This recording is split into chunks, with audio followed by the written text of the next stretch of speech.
Le réveil Happiness avec vous, bien sûr, de 7h à 9h pour bien commencer la journée. Pour bien commencer la journée, il faut faire du sport, c'est important. Alors, moi je propose pas de sport, mais par contre, on va vous parler de sport et plus précisément d'athlétisme. En effet, comme tous les jeudis et vendredis matin, Baptiste s'intéresse aux grandes compétitions sportives à venir ou en cours d'ailleurs.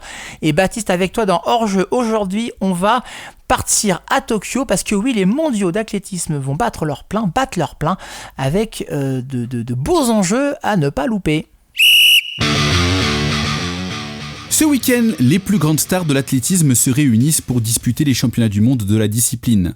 À Tokyo, ville qui historiquement a accueilli les Jeux Olympiques de 1964 et de 2021, le public pourra retrouver les gradins et aura enfin le droit de crier sa ferveur, puisqu'en 2021, la pandémie de Covid-19 avait obligé les athlètes à concourir dans un stade national vide à huis clos. Historiquement, Tokyo, c'est aussi 1991 et les exploits légendaires au saut en longueur de Mike Powell et ses 8,95 m qui tiennent encore, face à un Carl Lewis qui s'est consolé avec un record du monde sur 100 mètres. Traditionnellement, les mondiaux d'athlétisme ont lieu au début du mois d'août, mais l'instance mondiale de la discipline, World Athletics, a préféré décaler l'épreuve dans le calendrier pour éviter les risques de forte chaleur dans la capitale japonaise. L'élite mondiale se retrouve donc au Japon et le niveau risque d'être très élevé, car les minima pour pouvoir se qualifier ont été très sévères cette année. Chez les hommes, par exemple, il fallait courir en moins de 10 secondes pour intégrer l'épreuve du 100 mètres. Dans le même temps, pour le marathon féminin, les athlètes ont dû réaliser un temps inférieur à 2h28. Des exigences qui visent à garantir un niveau de compétition élevé et à attirer les meilleurs talents mondiaux. Tout ça combiné avec des infrastructures qui vont dans le sens de la performance. En outre, le Stade national possède une piste dernière génération, considérée par les spécialistes comme l'une des plus rapides du monde. Tout est donc réuni pour battre les records. Si l'épreuve reine est le 100 mètres, il sera certainement plus fun de suivre le 200 mètres cette année, où l'on espère une belle passe d'armes entre le champion olympique en titre botswanais Leslie Tebogo et le prodige Noah Lyles.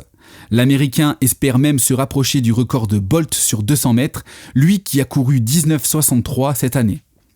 À la perche, Armand Duplantis vient d'exploser ses propres records en passant 6,29 m pendant l'été à Budapest.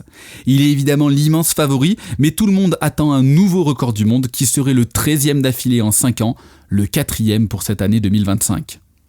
On attend aussi avec impatience la performance de Sydney McLaughlin-Levrone, la grande championne du 400 mètres haies qui a tout gagné sur cette discipline, a décidé de passer sur 400 mètres plat. Une manière selon elle de sortir des sentiers battus et de se dépasser d'une manière différente. Avec le forfait de la vice-championne olympique Sirena Samba Mayela, il paraît compliqué pour les Français de remporter un titre. Dans le clan tricolore, on attend nos franchise hurdlers, Sacha Zoya et Juste Kouaoumate, qui sont tous deux proches des meilleurs mondiaux sur 110 mètres haies. Peut-être que Gabriel Tual sur 800 mètres, Alice Finot sur 3000 mètres steeple ou encore Louise Maraval sur 400 mètres haies pourraient nous surprendre. Enfin, à la perche, l'infatigable Renaud Lavillenie est en mesure de décrocher une médaille. Réponse la semaine prochaine. On a déjà d'y être, hâte de voir ce que ça va donner. Merci beaucoup Baptiste pour cette chronique hors-jeu à retrouver en podcast sur happinessradio.fr et vos plateformes de streaming. On te retrouve la semaine prochaine pour parler encore sport sur Happiness. Dans 5 petites minutes, que faire dans l'Oise? Que faire à Amiens? C'est quoi de neuf l'agenda? Vos idées sorties pour ce week-end? On vous parle, et je crois qu'on va même parler de sport aussi. On va continuer à parler de sport. On va bouger ce week-end à Amiens pour la bonne cause. On en reparle juste après ça.